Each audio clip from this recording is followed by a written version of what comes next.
거제포로 수용소 생활 세 번째 이야기. 1951년 2월부터 1953년 6월 18일 새벽 포로 수용소 탈출까지. 수용소 내의 반통형으로 지은 대형 강당에서는 미국의 각종 문화행사 공연, 댄스 음악회 등이 자주 개최되었다.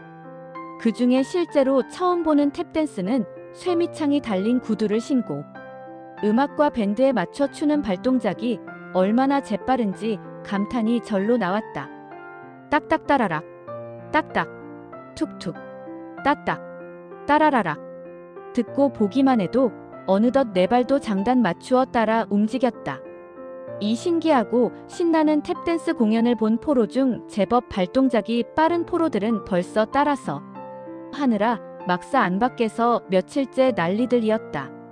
이러한 여러 공연 행사로 인하여 덕분에 잠시라도 포로라는 서글픈 생각을 잊을 수 있었다. 포로들 중에는 별의 별 직업과 기술과 기능을 가진 사람이 많았다. 마술하는 사람 춤꾼, 노래하는 가수, 문학가, 의사, 예술가, 시인, 선생 등 헤아릴 수 없는 종류의 포로들이 있었다. 하루는 같은 막사 안의 포로가 어깨에 태극 문신을 하고 와서는 나에게 보여주었다. 바늘로 찌르고 먹물을 넣어서 검은 자국에 피멍이 선명했다. 며칠 지나자 차츰 검정 태극 문양만 선명하게 남았다. 나도 문신하고픈 생각이 들어서 문신 기술 있는 포로에게 일주째 모아둔 담배 몇 개비 주고 왼쪽 팔뚝에 해군 마크인 단 모양의 문신을 하였다. 남쪽의 자유대한 민국의 닻을 내린다는 각오였다. 얼마나 아픈지 참기가 쉽지 않았다. 그래서 평생 지우지 않고 가지고 있었다. 호기심에 여러 포로들이 여러 가지 문양의 문신을 하였다. 대한민국, 자유, 반공 등 자기 이름 등 글자도 새기는 포로도 많았다.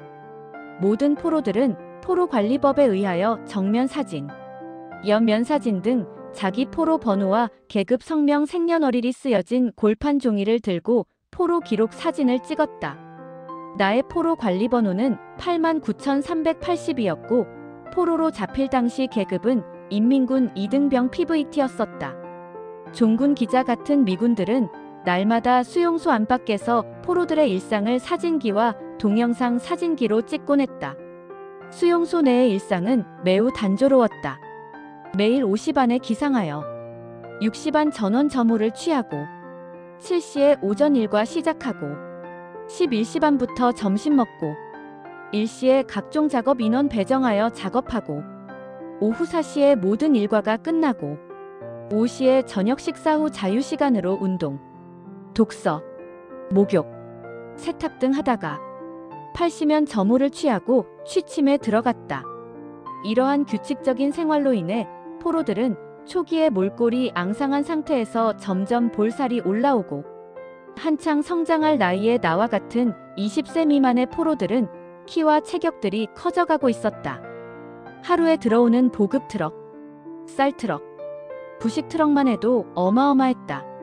매일 94톤의 보급 트럭이 끝없이 들어오곤 했다. 수용소 밖의 전쟁터에서 거의 굶주려 있을 때보다 얼마나 호위호식 하는지. 1952년 6월 포로 교환 협약으로 인민의용군 출신의 포로들의 송환 심사를 열었다. 많은 포로들은 이미 마음속에 남쪽, 북쪽을 정하고 있었다. 삼사관은 미군과 국군으로 조직되어 딱 두 마디만 하였다. 북송을 원하는가? 남쪽에 남기를 원하는가? 이 두 마디 질문의 하나를 선택함으로 인생의 갈림길이 시작되는 거였다. 할아버지의 당부 말씀인 남쪽으로 가거라 하시는 말씀에 주저없이 남쪽에 남기를 원합니다 했다. 하지만 마음 한구석에는 살아있는 부모 형제, 누이, 정든 고향을 등지는 쓰라린 생이별을 감수해야 했다. 사실 쉽지 않은 결단이었다. 중공군을 제외한 15만 명의 엄청난 인민군 포로들을 심사하는데도 엄청난 시간이 걸렸다. 거의 10만 명의 인민의용군이 남쪽 자유송환을 원하였다. 1952년 7월 9일에는 남쪽에 와서 처음 보는 이승만 대통령이 수용소를 방문하여 반공포로들을 격려하였다. 이때 우리 반공 포로들은 대통령을 맞아 반공포로 구역에서 열렬히 환영하며 수용 소환을 같이 행진하였다. 유엔의 포로 송환 원칙은 모든 포로들을 자국으로 송환하는 것을 원칙으로 하였기에 이승만 대통령은 이에 거부하며 성명을 발표하고 남쪽에 남고자 하는 모든 포로는 대한민국의 품에 남아야 한다고 유엔에 항고했다. 왜냐하면 유엔 송환 원칙을 따르면 이전에 있던 이북으로 거의 송환되어야 하기 때문에 자유를 원하는 반공 포로들의 자유의사를 무시하고 보내야 하기 때문이었다. 또한 이승만 대통령은 미국과 소련 중공이 합의하는 휴전협정을 거부하였다. 휴전이 성립하면 남과 북은 여전히 분단 상태로 나뉘어 또다시 공산주의 민주주의로 대치하는 상황이 되기 때문이었다. 미군과 유엔군이 마음만 먹으면 다소의 희생이 따르더라도 북진 통일을 하여 평화와 민주주의의 하나의 대한민국이 되기 때문이었다. 그러나 이 일은 이승만 대통령의 마음대로 되지 않았고 결국 선택한 것은 비밀리에 자유를 원하는 반공 포로들을 석방시켜 수용소를 탈출하게 하는 명령을 한국 군인에게만 비밀리에 알리고 1953.6 18일 새벽에 그 엄청난 포로 석방을 실시하게 된 거였다. 이때 이미 한국군은 비밀리에 철조망을 뚫어놓고 포로들을 안내하는 특수작전이 진행되었다.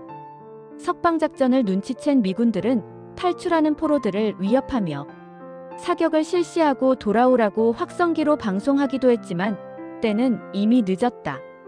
캄캄한 밤에 엄청난 수의 포로 탈출 작전이라서 한꺼번에 튀어나가는 포로들은 안내하는 국군의 안내 지시를 이탈하고 어둠 속에서 방향을 알 수 없는 다른 곳으로 도망가다 수용소 내의 푸세식 변소의 모든 똥물을 퍼다버린 웅덩이에 풍덩풍덩 그늘 속에 빠져 허우적 거리기도 했다. 숨막히는 탈출의 광경이었다. 밖에서 대기하던 경찰과 민간인도 이미 대통령의 협조 부탁으로 길을 안내하고 탈출을 도왔다.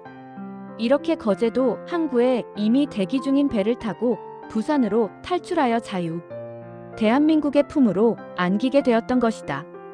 2년 수개월의 거제도 포로 수용소의 생활은 지나온 내 인생의 모든 어려운 것과는 비교할 수 없는 고된 생활의 나날이었다. 내가 겪은 아니 그 당시 모든 포로들이 겪은 포로 생활의 처참함은 어떻게 글과 말로 다 표현할 수 있으랴. 우리 민족의 역사와 개인의 역사에서 다시는 이러한 불행은 없어야 한다.